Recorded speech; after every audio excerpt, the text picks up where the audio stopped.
दोस्तों, 21वीं सदी डायरेक्ट सेलिंग के लिए एक वरदान साबित होने वाली है और विशेष तौर से भारत के लिए तो एक बहुत बड़ा क्रांति डायरेक्ट सेलिंग बिजनेस लाने वाला है। आपको एक आंकड़े बताते हैं। डायरेक्ट सेलिंग व्यवसाय अमेरिका में 1940 के दशक में शुरू हुआ था। इसके मूल्यों और लाभों की वजह से यह धीरे धीरे पूरे संसार में फैल गया। व्यवसाय लगातार विकास कर रहा है। WFDSA एनुअल रिपोर्ट 2019 के अनुसार world federation of direct selling association America 1978 में स्थापित वैश्विक डायरेक्ट सेलिंग उद्योग की बिक्री वर्ष 2018 में 192.9 अमेरिकी डॉलर थी। पूरे संसार की 79% बिक्री शीर्ष 10 देशों में हुई और 24 देशों में 1 अमेरिकी डॉलर से अधिक की बिक्री हुई।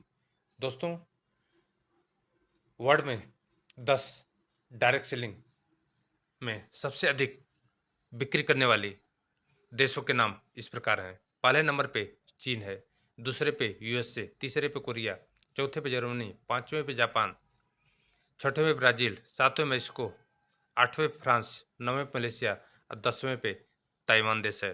फ्रेंड्स, इस रिपोर्ट के अनुसार पूरे संसार में 11.84 करोड़ लोग 2018 में डायरेक्ट सेलिंग व्यवसाय से जुड़े थे और यह संख्या लगातार बढ़ती जा रही है। जहां तक भारत का सवाल है, डायरेक्ट सेलिंग 1990 के दशक में भारत में शुरू हुआ। उद्योग कई चुनौतियों के बावजूद स्थिर गति से विकास कर रहा है। इस गतिशील उद्योग का लाभ लेने के लिए कई गैर कानूनी पिरामिड योजनाएं भी कुकुरमुत्ते की तरह उगाई, जिनकी वजह से उद्योग का नाम बदनाम हुआ। बहुत सारे लोग व्यवसाय की पूर्णता और गहराई से पूरी तरह से नहीं समझ पाए, इसलिए अपने खुद के तरीके से इसका प्रचार करते रहे। पिछले कुछ वर्षों में उद्योग की कई संस्थाओं और सरकारी संस्थाओं ने भारत में उद्योग के बृहद विकास के लिए एक सकारात्मक परिवेश और मजबूत नियामक ढांचा बनाने की दिशा में काम किया है। धीरे धीरे लोग इस व्यवसाय को बनाने के लिए सही तरीके और क्षमता को पहचान रहे हैं। लगातार जागरूकता और मार्गदर्शन से लोगों को यह शक्ति मिल रही है वे इस व्यवसाय को सही तरीके से बनाएं और अपने सपनों को पूरा करें। FICCI यानी फिक्की इसमें प्रमुख भूमिका निभा रही है। फिक्की की वेबसाइट पर डायरेक्ट सेलिंग संबंधी विभिन्न रिपोर्ट देखी जा सकती है। सरकार ने सितंबर 2016 में भारत में डायरेक्ट सेलिंग के लिए गाइडलाइन जारी कर दी है, जिसमें उद्योग को एक बड़ा उछाल मिला है। FICCI KPMG की एक हालिया रिपोर्ट के अनुसार डायरेक्ट सेलिंग में रिटेल बिक्री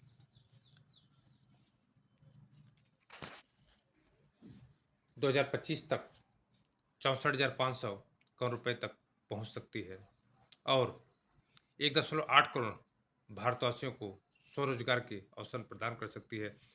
आज सबसे गौर करने वाली बात है, जिसमें 60% योगदान महिलाओं का रहेगा। फ्रेंड्स, मेरा मानना है भारत हर एक के लिए भारी अवसरों को के साथ तैयार है और यह भारत में डायरेक्ट सेलिंग सुनहरे दौर की शुरुआत है। डायरेक्ट सेलिंग बिजनेस फ्रेंड्स 21वीं सदी के लिए एक क्रांति लेकर आने वाला है। आज देख रहे हैं नौकरियों की जो समस्याएं हैं, आज नौकरियां है नहीं या नौकरियों में छटनी हो रही है। अब फ्रेंड्स, आज जो हालात हैं, बेरोजगारी दिन पर दिन बढ़ती जा रही है, लेकिन इस खूबसूरत डायरेक्ट सेलिंग बिजनेस से फ्रेंड्स यहाँ न कोई डिग्री की ज़रूरत है, आप कितने पढ़े लिखे हैं, आपके पास पैसा है या नहीं है, लेकिन एक पॉजिटिव सोच के साथ सिस्टम को फॉलो करके आपका माइंडसेट बड़ा होना चाहिए, आपके सपने बड़े होने चाहिए। इस खूबसूरत बिजनेस से फ्रेंड्स आप अपने सारे सपनों को फुलफिल और साकार कर सकते हैं, क्योंकि डायरेक्ट सेलिंग बिजनेस फॉरेन में, विदेशों में आज 40% 50% लोग इस बिजनेस को कर रहे हैं, लेकिन भारत में अभी ये शुरुआत है। रियल में कुछ वर्षों में भारत डायरेक्ट सेलिंग में ये नंबर 1 पे पहुंचने वाला है। आज भारत डायरेक्ट सेलिंग में 12वें स्थान पर है। सोच के देखिए, आज ये हाल है, जिस दिन भारत पहले स्थान पर होगा तो सोचिएगा भारत में डायरेक्ट सेलिंग के लीडरों की इनकम क्या होगी, उनकी शान शौकत और उनके फ्रेंड स्टेटस आप सोच सकते हैं डायरेक्ट सेलिंग बिजनेस फ्रेंड्स एक परफेक्ट समय है। इस बिजनेस को हर कोई कर रहा है, आदमी पढ़ा लिखा है नहीं पढ़ा लिखा है, फ्रेंड्स डजेंट मैटर। सबसे बड़ी बात है इस बिजनेस को आप पार्ट टाइम शुरू कर सकते हैं। तो दोस्त, अगर आप इस खूबसूरत बिजनेस को अभी नहीं किए हैं तो एक अच्छी कंपनी को जांचें परखें और उसमें समय लगाकर मन से इस बिजनेस को करते हुए अपने सारे सपनों को आप साकार कर सकते हैं।